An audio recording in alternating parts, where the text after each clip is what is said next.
लहंगा बाजार में बिकाला, गहना बाजार में मिलेला, चूड़ी लहठी बाजार में मिलेला।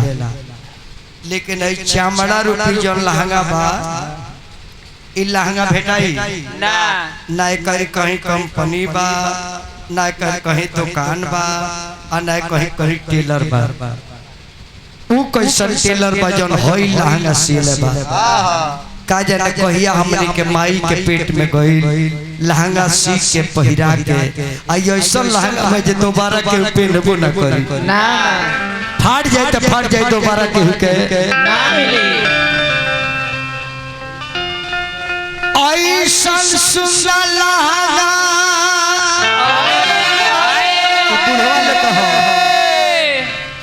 बुढ़वा लेकर चटन ये ध्यान से सुने, सबे सुन सकता, हर इंसान के सुने के चीज बा। ऐसा सुंदर लहंगा अरे मिलल होई एकरा के रखी संभालिए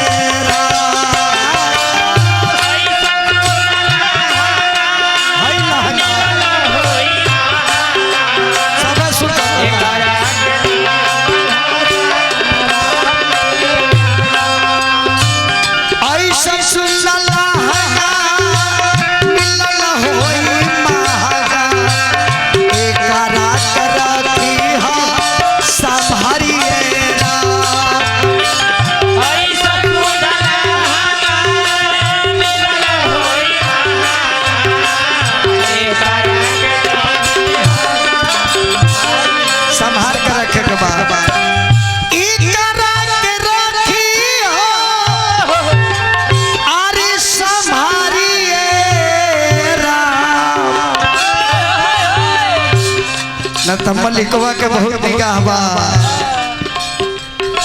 मजिस्ट्रेट चेकिंग ट्रेन में कह के ना हुई, CBI बता के ना आई, चक में आई है तीना ना बताई है, चक में आई है तीना ना बताई है, जाए के परी ससुराल के माध्यम से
जे पढ़ा लिखल बा खूब गुणा भाग करे।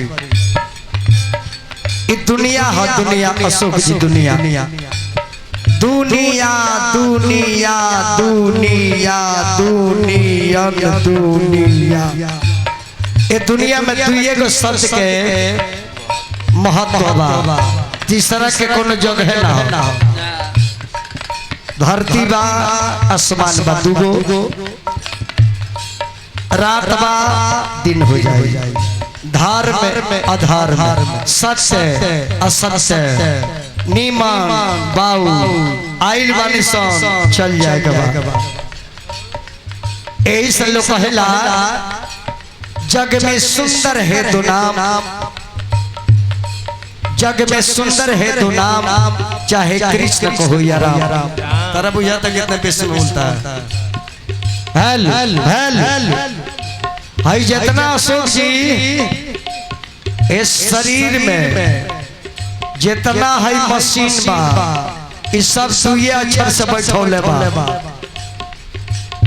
हे कर नाम बाल दू अक्षर, ई हसर दू अक्षर, हेने बा कान दू अक्षर, ई आँख दू अक्षर, ई नाक दू अक्षर, एमे दूगो बच्चे दू अक्षर, ई ओठ दू अक्षर, अंदर दांत दू अक्षर, ओकरा अंदर जीभ दू अक्षर, ओकरा अंदर कंठ दू अक्षर, ई गला दू अक्षर, ई छाती दू अक्षर, ई पेट दू अक्षर, ई डाढ़ दू अक्षर, जांग दू अक्षर, पैर दू अक्षर, पीठ दू अक्षर, बाह दू अक्षर, हाथ दू अक्षर।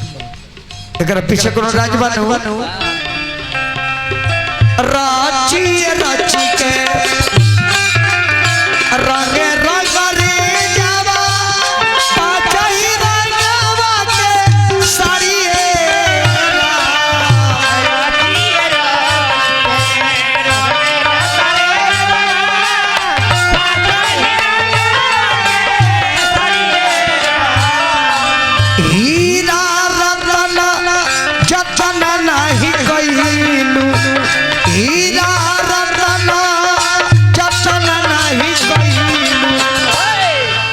ले बनावालू का बाड़ी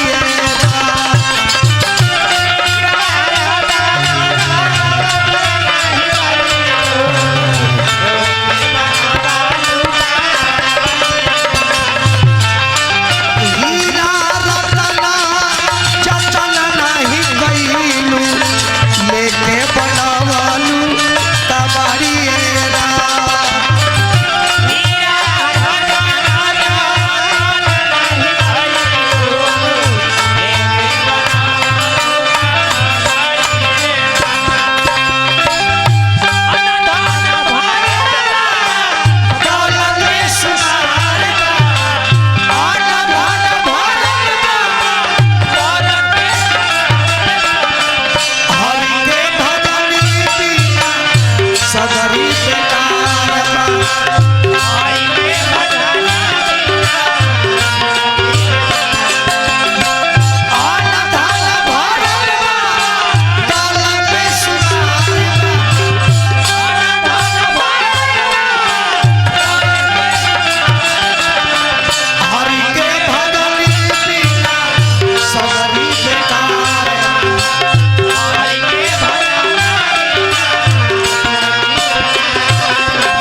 और देखिए हाई मकान आई मकान हाई मकान इंसान बनौले बा आ हाई मकान भगवान बनौले बा। देख रहे हैं इहो मंदिर है के माध्यम से, इहो मंदिर है एकरा के देखिए जे भी रउआ के एगो रोड़ा फेंकत रोड़ा तो लोग जाने ले जे फलानामा के देह पर बिगड़े, हमरा देह पर हुआ बिगनी कि मलिकवा के देह पर बिगनी एमे उहे बा जाना के बनावल हो और मालिक के देह पर हुआ रोड़ा फेंकत नहीं। ई पांच गो मटेरियल से घर बनल बा आ हइयो पांचे गो से बनल बा। एकरा में 5 गो मटेरियल का लगल बा शीत जल पावक गगन समीरा एकरा के ब्लड में मिलावल बा आ हई जन मकान बा एकरो में 5 गो मटेरियल लगल बा लेकिन पानी से मिलावल बा। ईटा बालू सीमेंट गिट्टी और रॉड पानी से मिलावल बा। एकरा प्लास्टर में केमिकल डालल जाला कि नोनी ना पकड़ी, एकरो में केमिकल डालले बा व्हाइट ब्लड जाना से डेंगू ना हो का त प्लेटलेट्स गिर गइल बा। आई लाल का तने घट जाई चल जाई, लेकिन उजार का घट जाई न दही दहिया भारा के गिर जाई। छिटी जल पावक गगन समीरा पाँचों से भई यारी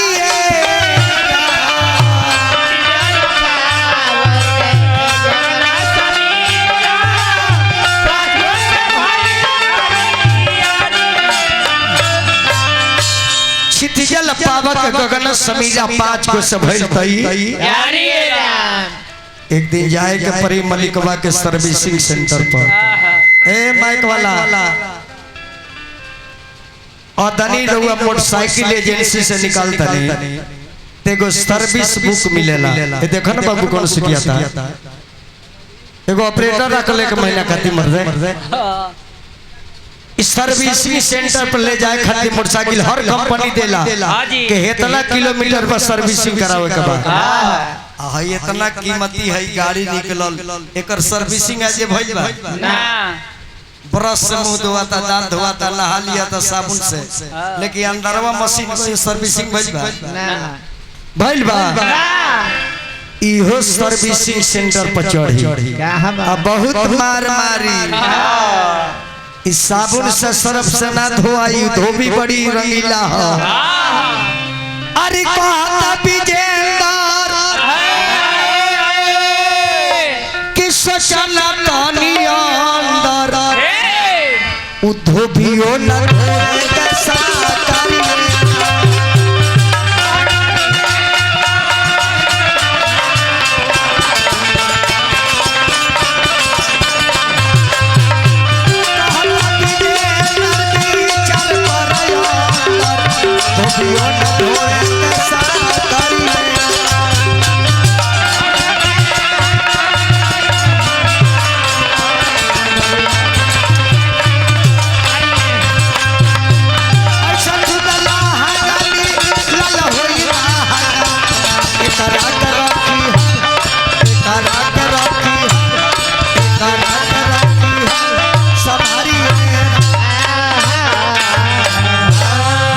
अब चाय